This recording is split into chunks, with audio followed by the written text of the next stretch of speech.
Hey guys, I'm going to be talking about mid-range phones and why I think that's going to be a net new market for us. Yeah, who's willing to spend $900 on a new phone? So join me.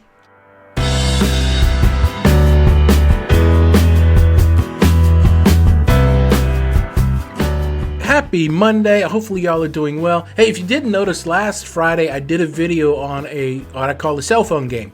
And basically it had three simple rules. Number one, if I hypothetically let's start off with this way. If I hypothetically gave you $1,000, you have three simple rules. Number one, you must buy a cell phone. Okay? Two, you must promise to use that cell phone for 2 years. And number three, any difference in price between $1,000 and the phone, you get to pocket. Yeah. So, what phone would you buy? So, I spent a lot of time focusing on some research, doing some things, and yes, I started leveling down to the mid-tier line. Now, what do I mean by mid-tier? I'm talking about $300 to $500 phones. $300 to $500 phones. $400, $450 is a sweet spot for these areas. Now, why did I do that? Because being a technology enthusiast, having high hardware specs or decent hardware specs is important for a power user like myself, especially on the Android side. What about my wife, who's not a power user? She takes pictures, she likes to keep in contact with the kids, she needs something that's reliable, but can last a while. In fact, she's using a 2013 Nexus 5, the original Nexus 5, and it's still rocking for her. My kids, two kids, one's in college and the other one's a senior in high school. And they both need phones, obviously for the sociability, the use to keep in contact, and pictures, and things like that. So they need a decent phone, not necessarily a budget phone, but a decent phone. So I thought, let me start looking at the mid-tier line. And mid-tier has really started to grow, and there's a lot of competition going on in that space right now. Wherever you turn on doing search, just do a search on mid-tier phones. It blows me away with how many people are actually talking about these things. There's a huge market here because now that Google and Apple have very expensive phones, they're top tier premium phones. Don't get me wrong, guys. There are awesome phones, awesome specs, awesome hardware, lots of services that back them up. But even though I could afford them, I just can't see myself buying them. So yes, I am not part of that demographics. I am not their target market. But I have to believe there's a lot of you out there who's not willing to spend, $700 or $800 or even $900 for a phone. I mean, really? I'll take that back. It's perceived value. I will be the first one to tell you that I will spend $1,000 on the Mavic Pro drone. Yeah, because I see a lot of value in that, and I want to beef up my shots, and I want to start taking some aerial photos and share them with y'all. I think it's a great hobby. But for being a utilitarian with these things, my Nexus 6P is still doing great. So, but why am I looking at mid-tiers? Well, it's because my kids are using older phones and my wife is using an older phone. Think about it. 2013, 2014 phones. I know there's some of you out there who may be using older phones. But so I started really concentrating on mid-tier. What is mid-tier? What kind of phones are out there? So I started looking at three companies. The first one is OnePlus. OnePlus has, they said they're the flagship killers, but I think their huge value is decent specs, decent hardware, a decent phone, has a lot of community support behind that. I mean, if you go out there and look at everything from the original OnePlus One up to today, there's a huge community following that helps that.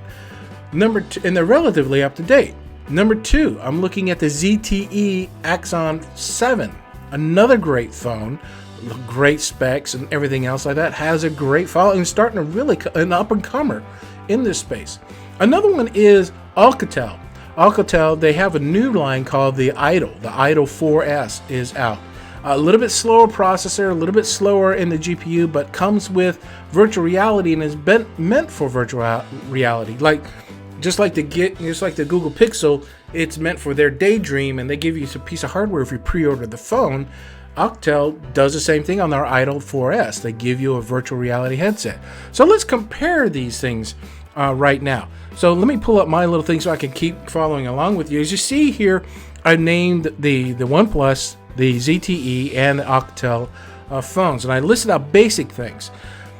As you will note that the first two columns, the OnePlus and the Axon 7, they had the Snapdragon 820 and the Adreno 530 processors, which is great because you can get up to 2 gigahertz of processing power. What does that really mean? It's got good processing. In fact, it is the processor that came out last year for most of the devices that are out there. In fact, last year, as of September of last year, it was the top processor. So it's just one generation behind.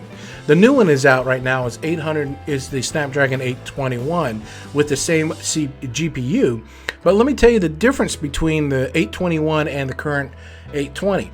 You get about 10% faster performance on the 821. You get about 5% longer battery life on that. And of course, from a GPU standpoint, you're going from a 625 megahertz to a 650 megahertz on the new 530 GPU with a Snapdragon 621. Now, why is that important?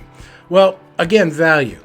Now, again, these top of the line, like the Pixel phone, comes with the Snapdragon 821, and there's also the Zen 3 phone that's out there by Asus, and it was the first one released in September with the new Snapdragon 821. The Google Pixel is the second one. So why is that important? Well, it's yet to be seen how much battery life you're going to save with those processors. It's interesting also how much CPU power you're going to gain from this one step up from there. Now, all of this information is coming from Qualcomm, from their actual website. So hopefully, and there's a link down below in the description if you want to go and read it yourself. But the reason why I read those things is saying, is the power of the new processors on these super high premium phones like the Zen phone and the Pixel really warrant me to spend $800-900 for those lines? And my answer is still no, it's not. And guys, just for 10% increase in power and a little bit of battery life and slightly more GPU power, I just don't see the value in that. I really don't. That's why I'm really looking at these three phones, the OnePlus 3. Sorry, I keep saying OnePlus 1 because I had one, and I absolutely loved it. In fact, my son still has it today. The OnePlus 3, the Axon 7, and the Alcatel Idol 4S. Now, I'm looking at this because if you really want to do the virtual reality, you really want to go for the Alcatel. I mean, it's because it gives you a headset, and they say it's meant for it.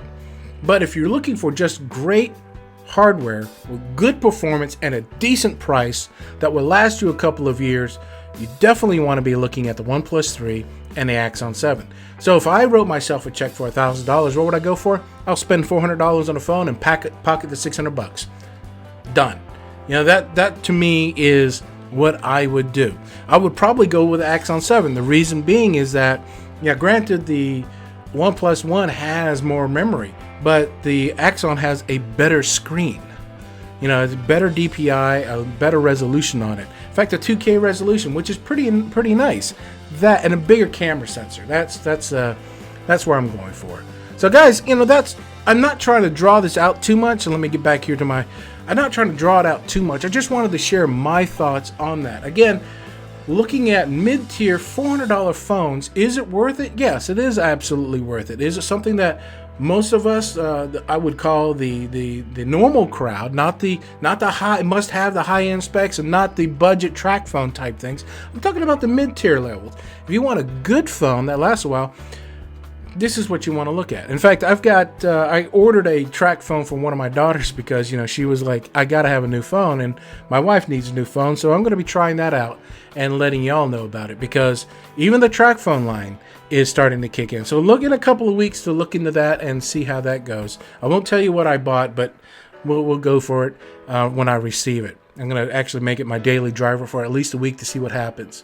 So guys, I hope this was helpful. This helps me solidify and really it really justifies my decision. It just helps me solidify my confidence in what I've decided in. I know there's a lot of people who have like-minded, but if you're really starting to look at it, $400 phone with great specs versus an $800 or $900 phone, that's pretty steep. I mean, and if you're looking at it and say, hey, look, the Pixel line is, the value of the Pixel line is the Google experience. I'm sorry, I'm not paying that much for the Google experience. I'm just not there yet, guys. Sorry, my life is not driven by the information on my phone. My life is driven by my decisions and my interactions. And if I decide to pull up Google now to do a search for me, great. It's a tool, but it's not a lifestyle. Okay, I got it off my chest.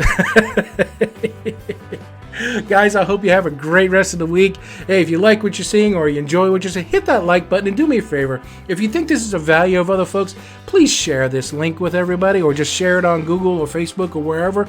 Just let everybody know that this is something that might be of interest to them. And then most of all, if you're new to my channel, I want to say thank you for watching. I really do appreciate it. But if you're new, hit that subscribe button, because I'm always looking for new friends to join me on this journey. Yeah, I do everything. I do everything from personal life to food, technology to enterprise software. But you know what? I'm a gearhead and I love technology. So thanks again, guys. Have a great rest of the week. We'll talk to you on the other side. Peace.